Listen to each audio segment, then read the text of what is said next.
नमस्कार विद्यार्थी मित्र हो। मैं न्यू से एमए महाराजा शिवाजीराव शिंदे महाविद्यालय से जूनियर विभाग में कार्यरत हूँ। आज हम लोग 12वीं कक्षा की जो रचना चली जा रही थी जिसका नाम है सुनो किशोरी। ये सुनो सुनो किशोरी नामक जो पत्र शैली के रूप में एक किशोरियों के लिए या लड़कियों के लिए जो उनकी शंकाएं, दुश्चिंताएं और किशोरियों के मन में जो कोई उभरने वाली जो कोई समस्याएं होती है, उन्हीं समस्याओं को आशा रानी होरा जी ने बड़े अपनी लड़की के साथ एक माँ, एक सहेली और मार्गदर्शिका के रूप में जो कुछ समझाने का प्रयास किया है और पत्र के द्वारा आज की जो आत्मनिर्भर हो जाने वाली युवतियों का जीवन के प्रति जो बदला दृष्टिकोण है, जो विवेकहीनता है और जल्दबाजी में लिया जाने वाला जो निर्णय है, उस निर्णय के प्रति उन्होंने समझाने का प्रयास किया है और कहा है कि नई पीढ़ी का ये जीवन सौंदर्य नष्ट कर रहा है।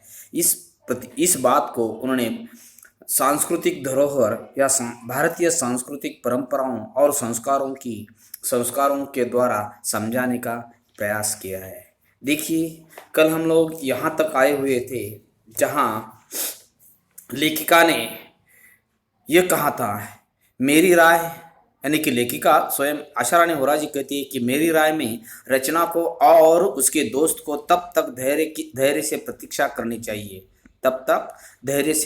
करनी चाहिए। इस बीच वे पूरे जतन के साथ एक दूसरे के लिए स्वयं को तैयार कर ले। इस बीच अपने आप को स्वयं को तैयार कर ले। और उनका कहना है बिना तैयारी के, उनका क्या कहना है देख लीजिए, बिना तैयारी के जल्दबाजी में पढ़ाई के बीच शादी का निर्णय लेना केवल बेवकूफ़ी ही कही जा सकती है। और उन्हें बता दिया है कि क्रांति नहीं बेवकूफ़ी कही जा सकती है। ऐसी कथित क्रांति का असफल होना, और उनका कहना है ऐसी कथित कहानी का असफल होना निश्चित ही समझना चाहिए। यह कहते हुए उन्हें आगे बता दिया है, इतनी जल्दबाजी में तो किसी छोटे से छोटे काम के लिए उठाया कोई छोटा कदम भी शायद ही सफल हो। उनका कहना है ऐसी जल्दबाजी में तो किसी छोटे से काम के लिए उठाया कोई छोटा कदम भी शायद सफल हो। यह तो जिंदगी का अहम फैसला है। और उन्होंने बता दिया ये तो जिंदगी का अहम फैसला है, जिंदगी के लिए जिंदगी का महत्वपूर्ण फैसला है। यह बात उन्होंने कही है।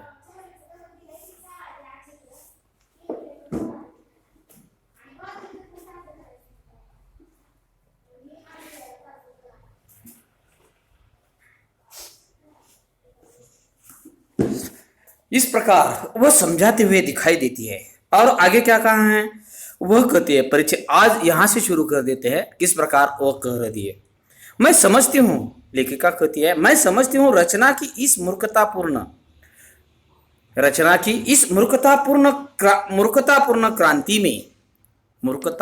क्रांति में उसकी सहायता न करने का तुम्हारा निर्णय एक सही निर्णय है। उनका कहना है रचना के प्रति इस मूर्खतापूर्ण क्रांति में उसकी सहायता न करने का तुम्हारा निर्णय एक सही निर्णय है। सही यानी कि उचित सही निर्णय है, पर तटस्थ रहना ही काफी नहीं है।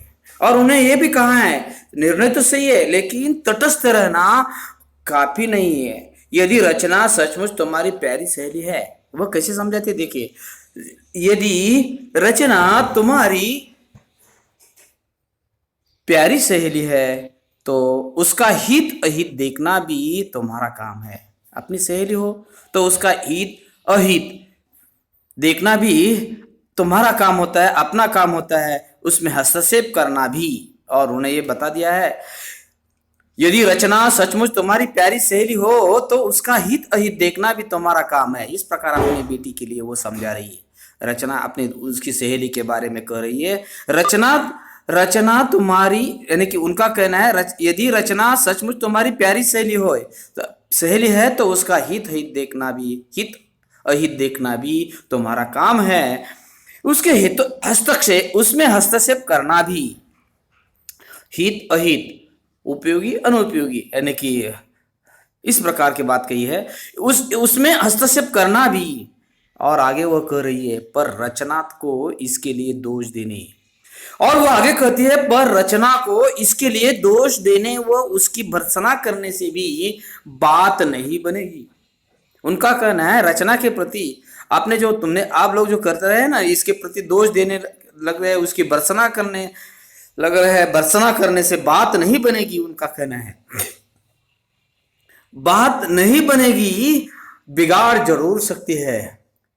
आप लोगों ने उससे प्रति भर्त्सना कर लिया, उसे दोष दिया, तो ये बात बनती नहीं बनेगी। और मतलब क्या हुआ, बिगाड़ जरूर सकेगी, बनेगी तो नहीं लेकिन बिगाड़ जरूर जाएगी, हो सकता है। और इसलिए उन्होंने बता दिया है हो सकता है, क्या हो सकता है, कथित प्यार के जुनून में इसका उल्टा असर, कथित प्यार में इसका उल्टा असर हो और वह तुम्हारी बात का बुरा मानकर, कथित प्यार के जुनून में इसका उल्टा असर हो, विपरीत असर हो, और वह तुम्हारी बात का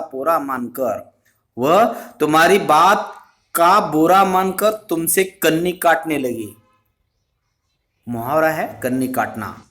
उनका क्या कहना है, वह कह रहे कि तुम्हारे इस बात से, तुम्हारे इस व्यवहार से उन्होंने कहा है कि उल्टा असर हो और वह तुम्हारी बात का बुरा मानकर तुमसे कन्नी काटने लगे। ये मुहावरा है, कन्नी काटना यानी कि निकल जाना। कन्नी काटना मुहावरा है, निकल जाना। कन्नी काटना यानी कि मुहावरे का अर्थ है निकल जाना। तो मुहावरे का वाक्य में प्रयोग किस प्रकार करना है, कामचोर विजय को जरा से काम को क्या कह दिया। कामचोर विजय को या कामचोर राहुल को क्या जरा सा काम को क्या कह दिया, झट कन्नी काट लो। उन्होंने झट कन्नी काट ली मतलब होता है। तो उन्होंने यह समझाते हुए कहा दिया है, क्या कह दिया है, इसलिए संभाल कर बात करनी होगी। कन्नी काटने के बजाय क्या करना है, इसलिए संभाल कर बात करनी होगी और सूझबूझ से बात संभालनी होगी। इस प्रकार वो अपनी लड़की के लिए, अपनी बेटी के लिए वो कर रही है। इसलिए संभल कर बात करनी होगी और सूझबूझ में बात संभालनी होगी, सूझबूझ से बात संभालनी होगी। वो आगे लिखती है, वो आगे अपने पत्र के द्वारा लिखती है कि दोष अकेली रचना का है भी नहीं।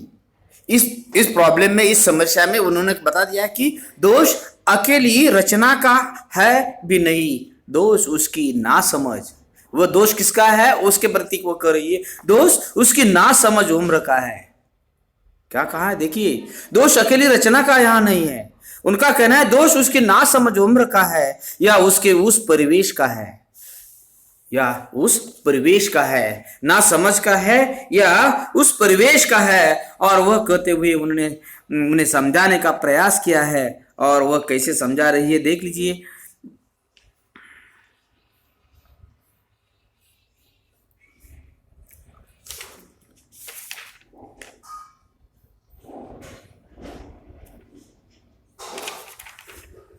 वह आगे कहती है उस परिवेश का है, और वह आगे उन्हें समझाने का प्रयास कर दिया है और कह दिया है कि क्या है। वह कहती है जिसमें उसे संभल कर चलने के संस्कार नहीं दिए गए।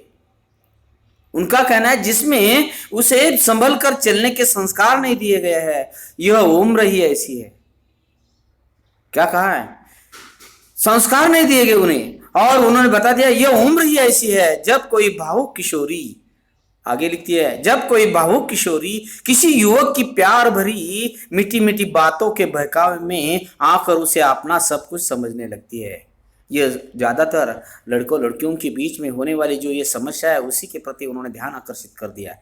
यह क्या कहा है उन्होंने कि दोष अकेली रचना का नहीं, दोष उसकी नासमझ उम्र का है या उसके परिवेश का है जिसमें उसे संभल कर चलने के संस्कार नहीं दिए गए हैं। वह उम्र की ऐसी जब कोई यह उम्र ही ऐसी है जब कोई भावुक किशोरी किसी युवक की प्यार भरी मीठी मीठी बातों के बहकावे में आकर उसे अपना सब कुछ समझने लगती है और कच्ची रोमानी भावनाओं में बहकर जल्दबाजी में मूर्खता कर बैठती है। देख लीजिए उन्हें कैसे समझा दिया है। वह बता दिया है कि उस उम्र ऐसी है जो जब कोई भावुक किशोरी किसी युवक की प्यार भरी मीठी मीठी बातों के बहकावे में आकर उसे अपना सब कुछ समझने लगती है और कच्ची रोमानी भावनाओं में बहकर जल्दबाजी में मूर्खता कर बैठती है। पछतावा उसे तब होता है जब पानी सिर से गुजर चुका होता है। और लड़कियों के लिए उन्होंने बता दिया है, पछतावा उसे तब होता है जब पानी सिर से गुजर चुका होता है। इस प्रकार लेखिका ने उन्हें समझाने का प्रयास किया है और आगे कह दिया है, इस अल्लड़ उम्र में, देखिए किशोर अवस्था में जो उम्र होती है उसके प्रति बता दिया, इस अल्लड़ उम्र में अगर वह लड़की अपने परिवार के स्नेह संरक्षण में से मुक्त है, देखिए इस अल्लड़ उम्र में अगर वह लड़की अपने परिवार के स्नेह संरक्षण से मुक्त है, आजादी के नाम पर स्वयं को जरूरत से ज्यादा अहमियत देकर अंतर्मुखी हो गई है, तो उसके फिसलने की संभावना अधिक बढ़ जाती है। देखिए लेखिका स्वयं उस किशोरवयीन अल्लड़ उम्र वाली लड़कियों के प्रति क्या कह रही है। वो कहती है, इस अल्लड़ उम्र में अगर वह लड़की अपने परिवार के स्नेह से संरक्षण से मुक्त है, अपने परिवार के स्नेह से मुक्त है, आजादी के नाम पर स्वयं को जरूरत से ज्यादा अहमियत देकर अंतर्मुखी हो गई है, तो उसके फिसलने की संभावना अधिक बढ़ जाती है। अपने में अकेली, और बता दिया, अपने में अकेली पड़ गई लड़की जैसे ही किसी लड़के के संपर्क में आती है, अकेली पड़ गई लड़की जैसे ही किसी लड़के के संपर्क में आती है, उसे अपना हमदर्द समझ बैठती है। बहकावे में या अकेली पढ़ने में, अकेला होने से ये लड़के के संपर्क में आती है और उसे अपना हमदर्द समझने लगती है, अपना सब कुछ समझने लगती है और उसे बहकने की उसके कदम भटकने की संभावना और भी बढ़ जाती है। उसे भटकने की संभावना और भी बढ़ जाती है। लगता है अपने परिवार से कटी रचना के साथ, उसे लगता है कि अपने परिवार से कटी रचना के साथ ऐसी ही है यदि सचमुच ऐसा हो। लेकिन उन्होंने बता दिया है, यदि सचमुच ऐसा है तो तुम्हें और भी सावधानी से काम लेना होगा। अपनी लड़की के लिए, अपनी बेटी के लिए वो समझा रही कि उस रचना के प्रति उन्होंने समझाने का प्रयास किया है कि कटी रचना के साथ ऐसी ही है, यदि सचमुच ऐसा तुम्हें और भी सावधानी, सचमुच ऐसी स्थिति हो तो उसे और भी सावधानी से काम लेना होगा, तुम्हें और भी सावधानी से काम लेना होगा, अन्यथा उसे समझाना मुश्किल होगा, उल्टे तुम्हारी दोस्ती में दरार आ सकती है। और ये कहते हुए, उन्हें समझाते हुए, उन्हें कहते हुए, उसे सहारा देते हुए ये जरूर करना होगा, नहीं तो क्या करना है, उन्हें लगता है कि सावधानी नहीं लेने से क्या हो सकता है, अन्यथा उसे समझना मुश्किल होगा, उल्टे तुम्हारी दोस्ती में दरार आ सकती है, उल्टे तुम्हारी मैत्री में, अब तुम्हारी दोस्ती में फर्क पड़ने लगता है, अंतर पड़ने लगता है, दरार आने लगती है। और उन्होंने आगे लिखा है, एक अच्छी सहेली, वो आगे लिखती है, एक अच्छी सहेली के नाते तुम उसकी पारिवारिक पृष्ठभूमि का अध्ययन करो। लेखिका ने बेटी के लिए कहा है, तुम क्या करो, एक अच्छी सहेली के नाते तुम्हें उसकी पारिवारिक पृष्ठभूमि का अध्ययन करो, पारिवारिक स्थिति के प्रति उनका अध्ययन करना पढ़ाई, उसके बारे में जानना समझना, अध्ययन करो। अगर लगे कि वह अपने परिवार से कटी हुई है, जब अपने सहेली के नाते तुम उसे पारिवारिक पृष्ठभूमि का अध्ययन कर लिया। अध्ययन करने से तुम्हें लगा, अगर लगे कि वह अपने परिवार से कटी हुई है तो उसकी इस टूटी कड़ी को जोड़ने का प्रयास करो। परिवार से वो टूट चुके हैं ना, तो उस कड़ी को जोड़ने का प्रयास करो। जैसे तुम मुझे पत्र लिखती हो उससे भी कहो। जिस प्रकार तुमने मुझे पत्र लिखकर कहा है ना, बिल्कुल उसी तरह तुम उसे भी कहो, उससे भी कहो वह अपनी माँ को पत्र लिखे। जिस प्रकार तूने मेरे लिए पत्र भेजा है ना, तो उस रचना को भी कहो कि तुम अपने माँ को पत्र लिखो। और उन्होंने आगे कहा है, जैसे तुम मुझे पत्र लिखती हो उससे भी कहो वह अपनी माँ को पत्र लिखे। अपने घर की भाई बहनों की बातों में रुचि ले। और उन्होंने बता दिया, अपने घर के साथ या अपने भाई बहनों की बातों में रुचि ले। अपनी समस्याओं पर माँ से खुलकर बात करे। और ये भी कहना कि अपने भाई बहनों के साथ बातें कर लो, उनकी बातों में रुचि ले लो। और अपनी समस्याओं के बारे में, अपने जो शंकाएं, अपने जो प्रश्न है, अपने जो सवाल है या अपनी जो समस्या है, उस पर माँ के साथ एक सहेली की तरह खुलकर बातें करो और उनसे सलाह ले। बातें भी करना और उनसे सलाह भी लेना, यदि उसकी माँ इस योग्य न हो तो। और उन्हें आगे ये भी कहा कि उसकी माँ मतलब उन्हें बताया, यदि उसकी माँ इस योग्य न हो तो, ये सुनने समझने या समझाने योग्य न हो तो वह अपनी बड़ी बहन या भाभी से निर्देशन कर ले। उन्होंने कहा कि वह माँ से नहीं कर सकती, माँ योग्य नहीं हो तो वह उचित नहीं लगती, तो वह उन्होंने क्या करना चाहिए, उनकी अपनी बड़ी बहन के साथ या अपनी भाभी के साथ क्या करना चाहिए, निर्देशन करना चाहिए। उन्हीं के साथ यह समस्याओं को उठाना चाहिए या उसे रखना चाहिए। ले यह भी संभव न हो तो, और उन्हें आगे कहा है, अपनी माँ के अलावा बहन के अलावा भाभी, ये भी उन्हीं लायक न हो या ये संभव न हो तो उन्होंने बता दिया तो अपनी किसी समझदार सहेली, इसके अलावा अपने किसी समझदार सहेली या रिश्तेदार को, अपनी किसी समझदार सहेली या रिश्तेदार को ही राजदार बना ले।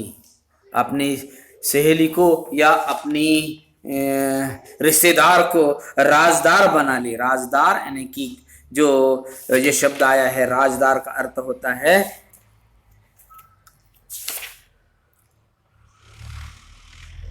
भेद जानने वाला, भेदिया यानी कि राज जानने वाला।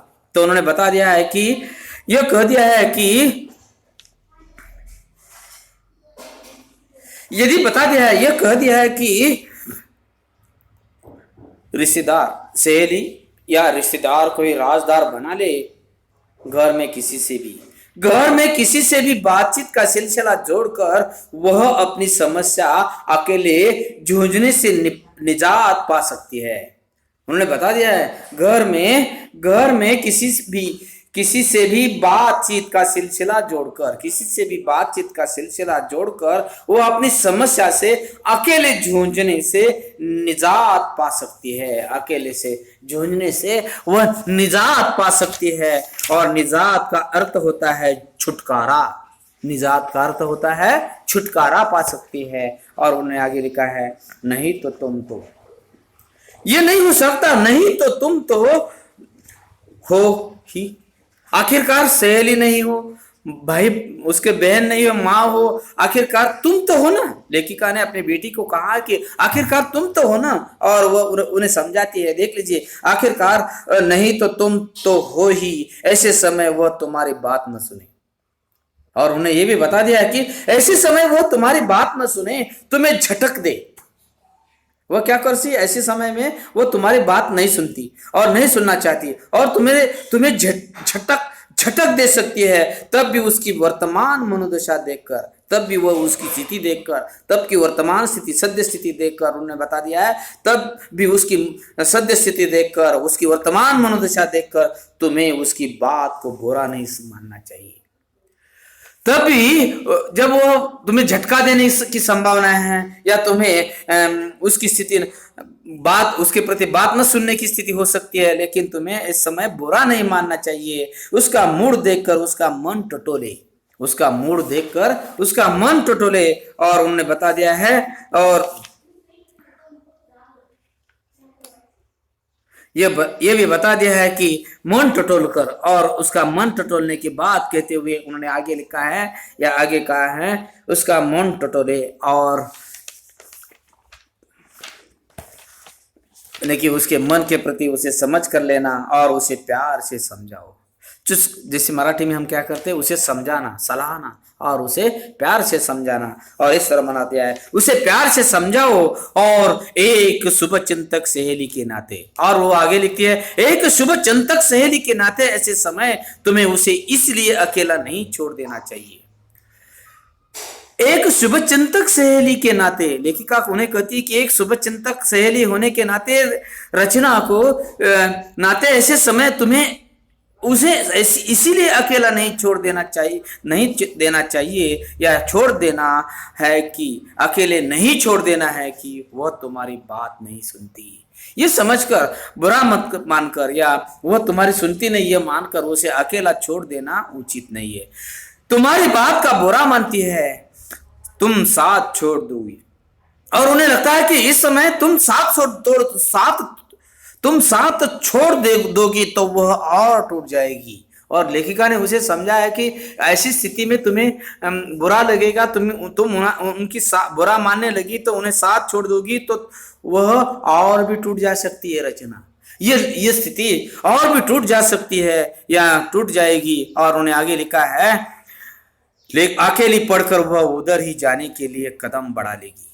जहां नहीं जाना चाहिए वहां वो चले जाने की संभावना है। इसलिए उन्होंने बता दिया, अकेली पढ़कर वह उधर ही जाने के लिए एक कदम बढ़ा लेगी जिधर जाने से तुम उसे रोकना चाहती हो। आखिर उन्होंने बता दिया है कि तुम उधर जाने के लिए जो रोक रही है ना, अगर वह जा सकती है, इसलिए उन्होंने बता दिया अकेली पढ़कर वह उधर ही जाने के लिए कदम बढ़ा लेगी जिधर जाने से तुम उसे रोकना चाहती हो। जो तुम्हारा जो कहना है ना, तुम रोकना चाहती हो ना, पर वो यही पर तुम्हारे धैर्य और संयम की परीक्षा है। और लेखिका ने उसे बता दिया, उनकी बेटी के लिए बता दिया कि यही तुम्हारे धैर्य और संयम की परीक्षा है। और वह कहते हुए आगे कह रही है, अगर जरूरी समझो तो सहेली के कथित दोस्त। लेखिका वो कहती है कि अगर जरूरी समझो तो सहेली के कथित दोस्त या प्रेमी लड़के से भी किसी समय बात कर सकती हो। हाँ, ये बता दिया है कि अगर जरूरी समझे तो सहेली के कथित दोस्त या प्रेमी लड़के से भी किसी समय बात कर सकती हो। उसकी मंशा जानकर उससे अपनी सहेली को अवगत करा सकती हो। उसकी मंशा जानकर उससे अपनी सहेली को अवगत करा सकती हो या आगाह कर सकती हो। आगाह करना, सूचित करना, आगाह करना यानी कि उसे पूर्व कल्पना देना, उसे सूचित कर सकती हो। और आगे लिखा है, यदि तुम्हें लगे कि लड़का निर्दोष है। और लेखिका ने यह भी बता दिया अपनी बेटी के लिए, जो तुम्हारी सहेली के बारे में जो चल रहा है उसके प्रति बता दिया कि यदि तुम्हें लगे कि लड़का निर्दोष है, निश्चल है, अपने प्यार में सच्चा या अड़िग लगता है।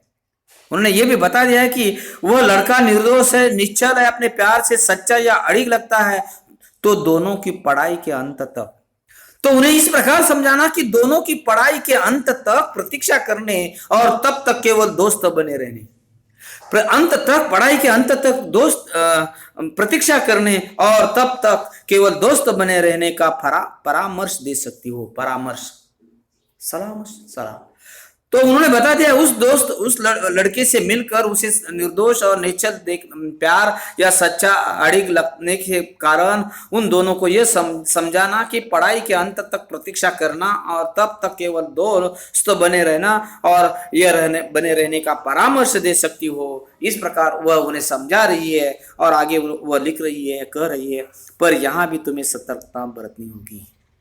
लेखिका ने उस लड़की को, बेटी को और समझा दिया है कि पर यहां भी तुम्हें सतर्कता बरतनी होगी, रचना को विश्वास में लेकर। और यह करते समय तुम्हें क्या करना होना, अपनी सहेली को विश्वास में लेकर दोस्ती के दौरान उससे कोई गलत कदम न उठाने का वायदा लेना होगा।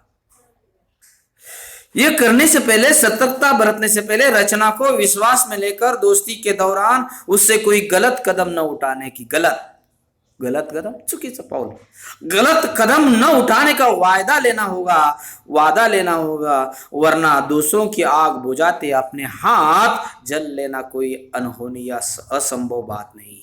और लेकिन वरना उन्होंने बता दिया है, वरना दूसरों की आग बुझाते अपने हाथ जला लेना कोई अनहोनी या असंभव बात नहीं।